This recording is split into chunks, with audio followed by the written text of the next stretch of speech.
In 2012, Forbes magazine named her the youngest self-made female billionaire in the world.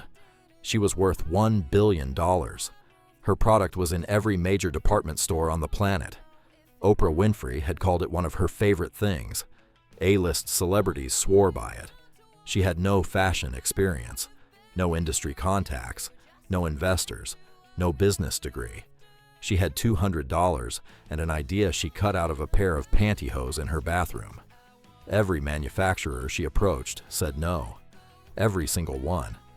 This is the story of how Sara Blakely turned a bathroom experiment into a billion-dollar empire, and what she did when the entire industry told her it couldn't be done.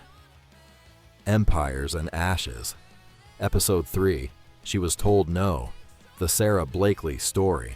Sara Blakely was born on February 27, 1971, in Clearwater, Florida. Her childhood was ordinary in almost every way. A middle-class family, a quiet neighborhood. Nothing that would suggest the word billionaire was anywhere in her future. But her father gave her something unusual. Every week he would ask her the same question at the dinner table. What did you fail at this week? Not, what did you achieve? Not, what did you win? What did you fail at? If she had nothing to report, he was disappointed. Failure in the Blakely household was not something to be ashamed of. It was evidence that you were trying. That single idea, that failure is data, not defeat, would later become the foundation of one of the most successful product launches in American business history. But first, she had to find her way there. After graduating from Florida State University, Sara Blakely spent 7 years selling fax machines door-to-door in Florida. It was not glamorous. It was not exciting. It was rejection, every single day, from people who did not want what she was selling. But it taught her something that no business school teaches. She learned how to hear no and keep going anyway. That skill would become her most valuable asset. In 1998, Sara Blakely was getting ready for a party. She wanted to wear white trousers. She wanted to look smooth and polished underneath them. But she had nothing that worked. So she took a pair of control-top pantyhose and cut the feet off. It worked perfectly. She looked in the mirror and thought, if I have this problem, millions of women have this problem. She had $200 in savings. She spent the next 2 years researching the shapewear industry while continuing to sell fax machines during the day. She wrote her own patent because she couldn't afford a lawyer. She spent 2 weeks reading patent books at Barnes & Noble before writing it herself. She designed the product herself.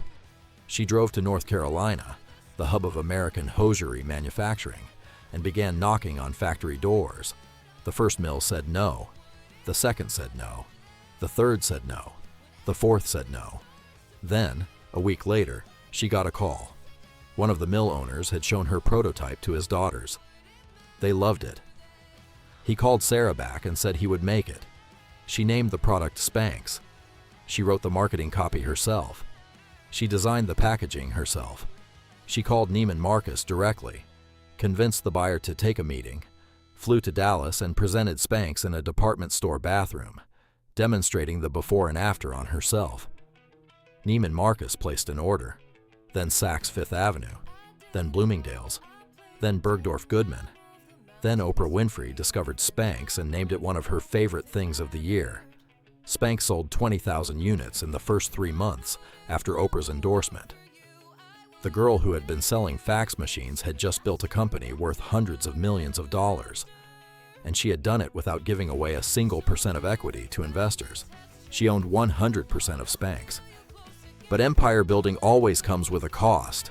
For Sara Blakely, the cost was not financial. Spanx continued to grow. The billion-dollar valuation came in 2012. The Forbes cover followed. The cost was something more personal. She had built the company alone. She had made every decision. She had trusted almost no one with the vision, because the vision had been hers entirely. And now the company was too big for one person to carry. She had to learn, for the first time in her professional life, how to let go, how to hire people smarter than her in the areas she didn't understand, how to build a leadership team, how to transition from founder to CEO of a global company. In 2021, she made the most significant decision of her business life. She sold a majority stake in Spanx to private equity firm Blackstone at a valuation of $1.2 billion. In a move that made headlines around the world, she gave every single Spanx employee 2 first-class plane tickets to anywhere in the world and $10,000 in spending money as a thank you gift. She had not just built an empire, she had built a culture. And the lesson hidden inside that decision would turn out to be the most important one of all. So what does the Sara Blakely story teach us about building wealth? 3 principles, each one more counterintuitive than the last. First, reframe failure before it destroys you. Sara's father didn't celebrate her successes at dinner. He celebrated her failures. That single reframe, failure as evidence of effort, not evidence of inadequacy, is what allowed her to hear no from 4 manufacturers and keep driving to the 5th. Your relationship with failure will determine the ceiling of your success. Change the relationship, change the ceiling. Second, sell yourself before you sell your product. Sara Blakely didn't have a PR team or an advertising budget. She had herself. She called Neiman Marcus directly. She flew to Dallas. She demonstrated the product on her own body in a bathroom. She was the pitch. In the early stages of any empire, the founder is the product. Your belief in what you have built is more persuasive than any marketing campaign money can buy. Third, ownership is the ultimate wealth multiplier. Sara Blakely never took outside investment. She never gave away equity. She owned 100% of Spanx from day one until the Blackstone deal in 2021. That decision, to build slowly, without investor pressure, without giving away pieces of the company, meant that when the billion-dollar valuation arrived, every dollar of it was hers.